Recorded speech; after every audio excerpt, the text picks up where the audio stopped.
दोस्तों, same sex marriage का legalisation और नॉट लीगलाइजेशन आपके लिए मुद्दा हो या ना हो, लेकिन यह एलजीबीटीक्यू कम्युनिटी के लिए एक बहुत बड़ा मुद्दा है। हाल ही में सुप्रीम कोर्ट ने अपने एक जजमेंट में एलजीबीटीक्यू के सेम सेक्स मैरिज को डिनाई करते हुए पार्लियामेंट के ऊपर छोड़ दिया कि पार्लियामेंट चाहे तो कमेटी बनाकर सेम सेक्स मैरिज को इंडिया में लीगल करना है, उसकी परमिशन देनी है या नहीं, पर बात कर सकती है, कानून बना सकती है। लेकिन सुप्रीम कोर्ट ने सेम सेक्स मैरिज की परमिशन देने से अपने आप को अलग किया। इस पर कोई भी कमेंट पास करने से सुप्रीम कोर्ट बचना चाह रहा था, इसलिए सुप्रीम कोर्ट ने क्लियरली कोई स्टेटमेंट नहीं दिया।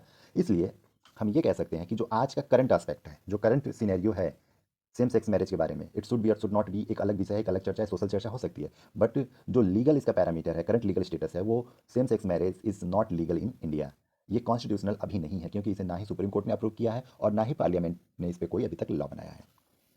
देखिए, सेम सेक्स मैरिज के कुछ कौन से हो सकते हैं लेकिन कुछ पॉजिटिव चीज़ों पे हम बात करेंगे इस वीडियो में। इस वीडियो में हम ये बात करने वाले हैं कि क्या यदि सेम सेक्स मैरिज हो रहा है तो उसके सोशल इम्पैक्ट क्या होंगे।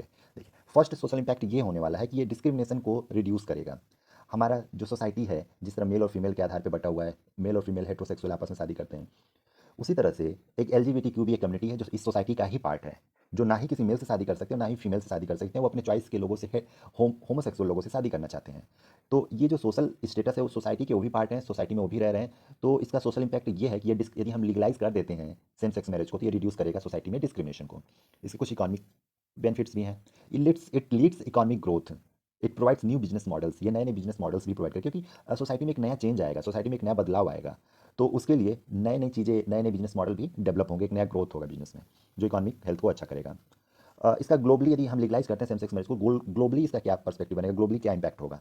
देखिए, जो बहुत सारे फॉरेन की कंट्रीज हैं जो सेम सेक्स मैरिज को लीगलाइज कर दी हैं, प्रॉपर उसको परमिशन देती हैं, वहाँ की कंट्रियों में से माना जाता है। और उसके लिए जो आधार वो ये है कि they are ensuring fundamental human rights. वो ह्यूमन राइट्स को प्रोटेक्ट कर रहे हैं, इंश्योर कर रहे हैं।